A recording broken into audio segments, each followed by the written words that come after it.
సత్కళ వాహిని భక్తిరస సంగీత సంస్థ ఆధ్వర్యంలో హనుమాన్ జయంతి వారోత్సవాల్లో భాగంగా పలు ఆలయాల్లో అదేవిధంగా సత్కళ వాహిని అధ్యక్ష కార్యదర్శులు కమిటీ సభ్యుల ప్రోత్సాహంతో సహకారంతో వెంకటనగర్లో సన్నిధిరాజు నివాసంలో సత్కళ వాహిని నిర్వాహకులు ఈవి కృష్ణమాచార్యులు లక్ష్మీ దంపతులు కమిటీ సభ్యులచే హనుమాన్ చాలీసా పారాయణ యజ్ఞం నిర్వహించారు.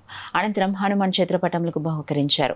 ఈ కార్యక్రమంలో సత్కళ వాహిని కమిటీ సభ్యులు భక్తులు పాల్గొన్నారు.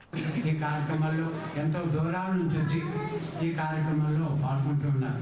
వారందరూ కూడా అలాగే కార్యక్రమానికి వచ్చిన సత్కళ వాహిని సభ్యులు, లలిత గారికి ఆత్మ బంధువులు అందరూ కూడా చాలామంది ఉన్నారు. వారందరూ కూడా పేరు ధన్యవాదాలు. హనుమాన్ చాలీసా అన్నది ఒక బ్రహ్మాస్త్రంగా కాకినాడ పట్టణం నుంచి దేశ విదేశాల్లో ఈ కార్యక్రమాలు 40,000 హనుమాన్ చాలీసా సంగీత జ్ఞాన యజ్ఞాలు నిర్వహించుకొని ఆధ్యాత్మికని సంగీతాన్ని ప్రచారం చేసుకుంటూ తద్వారా ఆరోగ్యం, శుభం, జయం ప్రధానంగా ఈ కార్యక్రమాన్ని బాధ్యలే మాకు. ఒక్క కాకినాడ పట్టణంలోనే ఒక 20,000 కార్యక్రమాలు, మరి ఇతర రాష్ట్రాల్లో అంతర్జాతీయంగా మరొక 20,000 కార్యక్రమాలు పూర్తి చేసిన సత్కళ వాహిని నాగార్జున రోడ్లో సంగీత కళామందిరాన్ని, సంగీత కళాశాలని నిర్మించి మరొక అంతస్తులు ఓపెన్ ఆడిటోరియంగా హనుమాన్ యాగశాల నిర్మాణం గావిస్తుంది. 1000 మంది బట్టి ఈ హాల్లో హనుమత్ సప్తాహం అతి త్వరలో సప్తాహం నిర్వహణ జరుగుతుంది.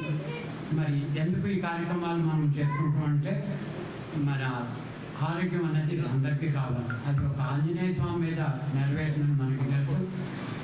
ఆంజనేయ స్వామి సాక్షాత్తు భగవత్ స్వరూపుడైన లక్ష్మణ స్వామి వారికి మోర్చరించి ఉపశమనం కలిగించిన మహనీయుడు. అంటే రామాయణంలో ఆయనకి ఎంత పాత్ర ఉందంటే దేవుడు కూడా లేచి కూర్చోబెట్టిన మహనీయుడు. అటువంటి ఆంజనేయ స్వామికి ఎంత శక్తి ఉందో మనం చెప్పక్కర్లేదు. ఆ శక్తిని మనం అందరూ ఈరోజు ఎంతో అనారోగ్యంతో చాలామంది ఇక్కడ ఉన్న వాళ్ళు చాలామంది అందరూ కూడా అనారోగ్యంతో బాధపడుతున్నారు. ఎందుకంటే కాళ్ళు నొప్పులు, అనారోగ్యం, ఇంట్లో బాగాలేకపోవడం, ఎన్నో జ్వరాలు, రోగాలు వస్తుంటాయి. వీటి నుండి ఆధ్యాత్మిక ద్వారా దేవుని పూజించుకోవాలి. మనం ఏదో ప్రతిఫల అపేక్ష వస్తే కదా, ఎంతసేపు డబ్బు కావాలి, సంతానం కావాలి, వారసులు కావాలి అని మనకి ఇతరులతో కోసం అడుగుతాం. మన ఆరోగ్యం గురించి మనం అడగట్లేదు. నాకు ఆరోగ్యం ఆయన నాకు ఏం వద్దు అనుకోండి, మీ ఇంట్లో అందరూ ఇంకా బోల్తో వద్దు చెందుతుంది.